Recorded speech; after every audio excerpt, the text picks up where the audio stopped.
né? Não dá, essas coisas têm que ser tratadas com verdade. O que é um sintoma de baixa testosterona em alguém? Tipo, de verdade. O que alguém pode falar, puta, talvez eu deva ir me consultar? Olha só, é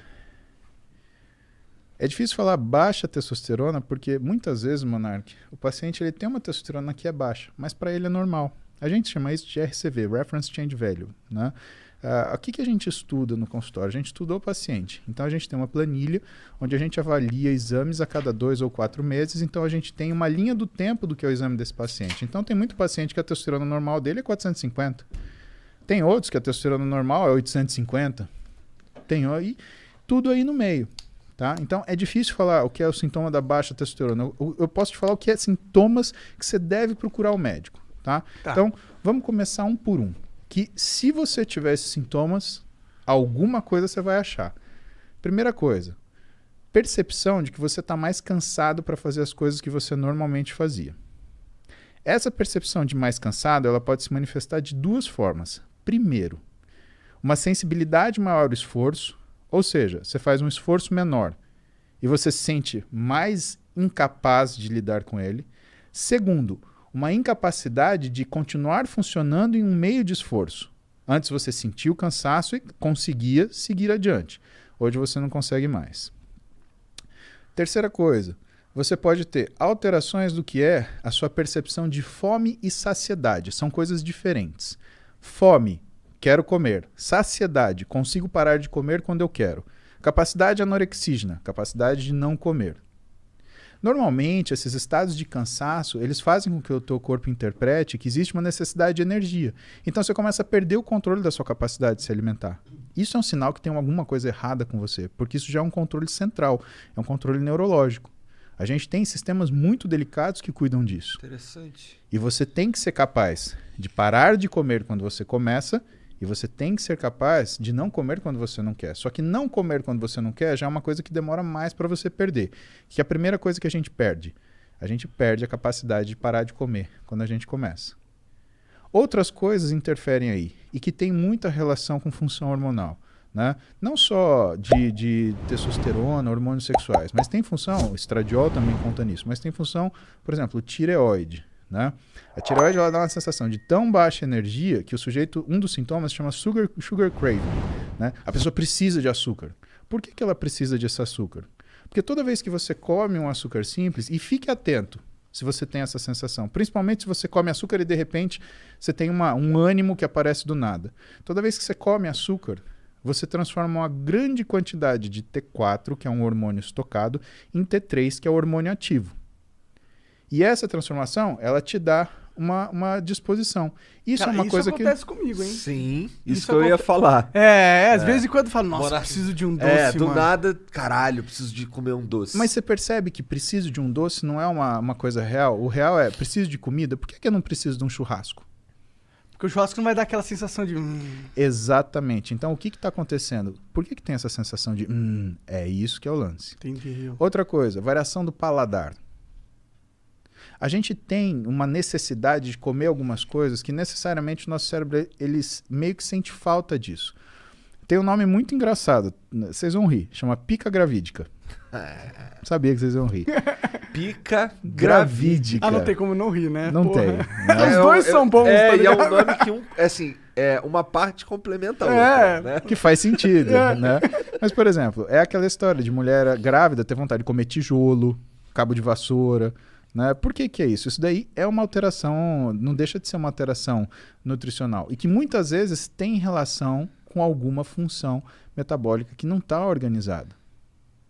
Sensação de mal-estar depois que você come, aquela sensação que você fala, nossa, agora eu queria um caixão para morrer e ressuscitar, né?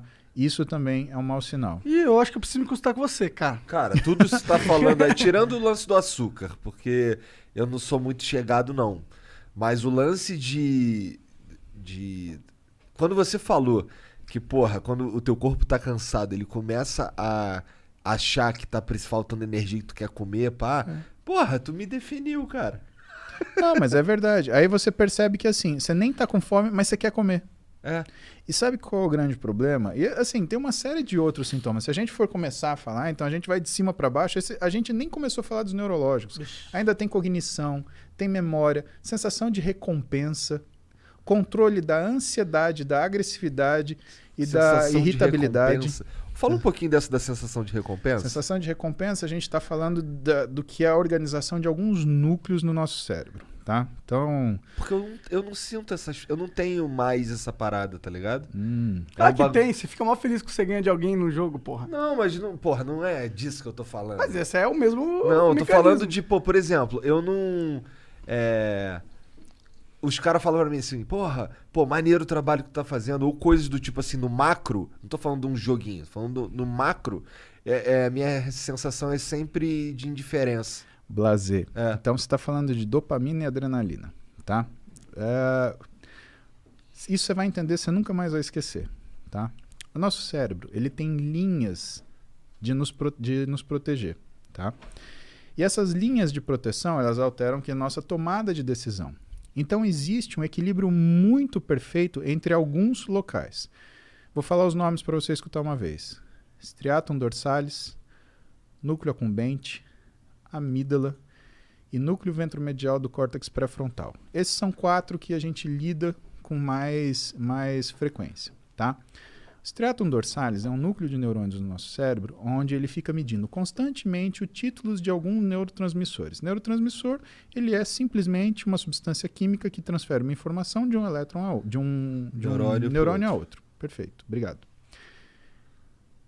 E esses neurotransmissores, quando a gente olha isso, quais são os que a gente olha com mais frequência? Dopamina e noradrenalina. A dopamina é aquilo que desperta a tua iniciativa de fazer as coisas. Ela está concentrada aqui na sua região frontal da cabeça, que é o núcleo ventromedial do córtex pré-frontal, por exemplo. Por quê?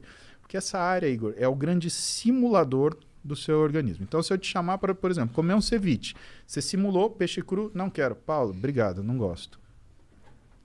O que não acontece, por exemplo, quando você está bêbado.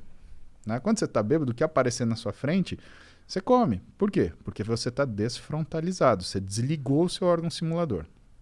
Mas vamos continuar lá. Vamos pegar a propaganda do iFood.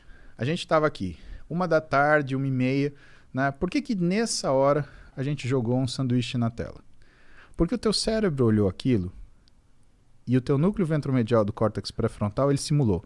Nossa, que bom seria se eu comesse um hambúrguer agora, porque está na hora do almoço. Seu nível de dopamina sobe. Você pega o seu telefone. iFood, hambúrguer. É a dopamina que te move pra tomar essas decisões, assim? Pediu o hambúrguer, beleza? Esse tá funcionando, Igor. Você teve... E aí, a gente vai chegar no lance da satisfação, tá?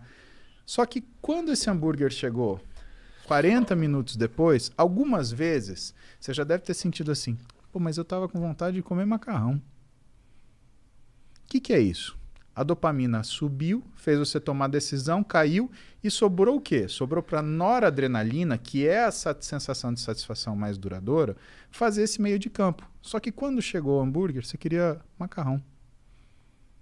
Muitas vezes a gente não sente essa satisfação porque existe uma incoerência entre o ato feito e o resultado dele. Guarda isso numa caixinha.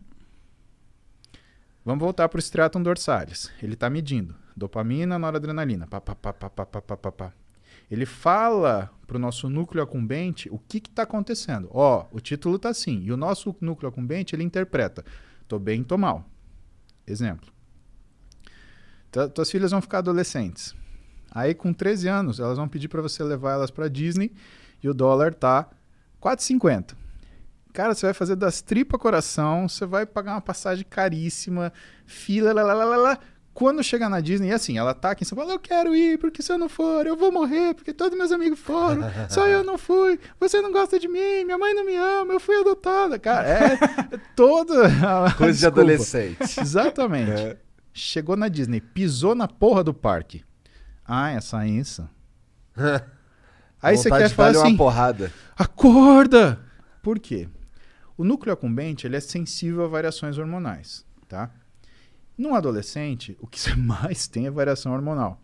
Então ele faz essa leitura de percepção de recompensa ou não de uma forma muito inacurada.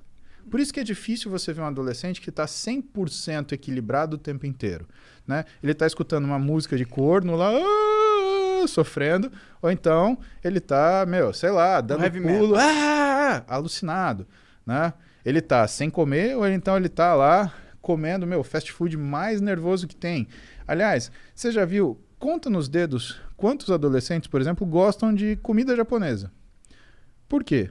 Porque comida japonesa, você sente o sabor aqui, no paladar, no nariz, não na boca. E, por exemplo, um fast food, um hambúrguer, você sente aqui, super salgado. O que ela quer? Ela quer água? Não, ela não quer água, ela quer um refrigerante, super doce. Quem que toma vinho? Nós 4, nós 3, né? Por quê? Caralho, Igor, falou que você tá tão gordo que você conta como 2. Não, ele contou com o Jean, o Sérgio. Então, por que a gente toma vinho? Onde você sente o vinho? Aqui. Então, o que você percebe? Você percebe que essa sensação de recompensa, né, ela existe numa determinada situação de equilíbrio. A gente falou, com ciclo de esteroide assim, com implante hormonal mal indicado é assim, e na adolescência é assim. Por isso que o adolescente ele tem essas insatisfações tremendas e tem essas satisfações, né, abruptas e explosões de euforia. Isso faz com que ele tenha não é uma fragilidade desse sistema, mas uma necessidade dos pais, por exemplo, lidar com os adolescentes de forma a não romper os laços. Por quê? Se você é pai, se você é mãe, você está numa situação dessa, e se você está estressado, cara, você vai querer dar um pega no seu filho, dar um expor, você vai fazer isso, pelo amor de Deus, não rompa o laço.